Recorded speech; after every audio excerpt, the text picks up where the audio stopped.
வணக்கம். இன்றைய PRD தங்கம் வலைதள செய்தி சேனலின் பக்தி செய்தியாளர் ஈஸ்வரன்.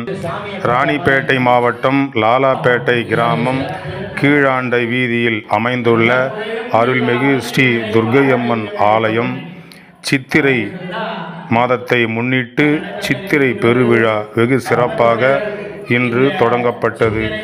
காலையில் குறிப்பாக இன்று 28/4/2024 ஞாயிற்றுக்கிழமை காலையில் அம்பாளுக்கு பல்வேறு விதமான அபிஷேகங்கள், குங்கும அபிஷேகம், மஞ்சள் அபிஷேகம், திருநீர் அபிஷேகம் மற்றும் இளநீர், இது போன்ற பல்வேறு விதமான அபிஷேகங்கள் துர்க்கை அம்மனுக்கு சிறப்பாக நடைபெற்றது. அதனைத் தொடர்ந்து கோவில் சார்பாக அன்னதானமும் நடைபெற்றது.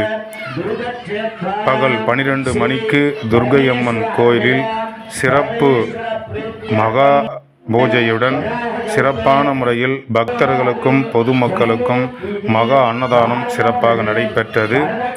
மாலை 6 மணிக்கு திருவிளக்கு பூஜை. இந்த திருவிளக்கு பூஜையை உபயதாரராக இருந்து இன்று தனேஷ்குமார், அஸ்வினி மற்றும் குடும்பத்தார் லாலாப்பேட்டை காஞ்சனகிரியான் பஜனை குழுவினரால் பக்தி பாடல்களும் பாடப்பட்டன.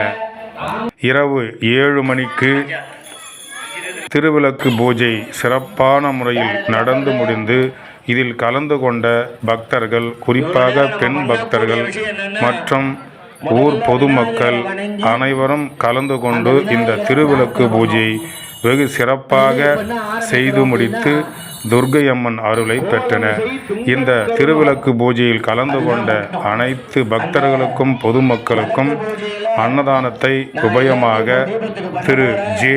மனோகரன் BED அவர்கள், திருமதி கோமதி இவர் இந்த குடும்பத்தைச் சார்ந்தவர்கள் மற்றும் திரு LD ரமேஷ் அவர்கள், திருமதி இந்துமதி குடும்பத்தார் இதில் உபயதாரராக கலந்து கொண்டு இந்த விழாவில் கலந்து கொண்ட அனைத்து பக்தர்களுக்கும் சிறப்பானகவும் சுவையாகவும் அன்னதானத்தை வழங்கி பின்பு துர்க்கை அம்மனிடம் சிறப்பான முறையில் பூஜை செய்து அருள் பெற்றனர்.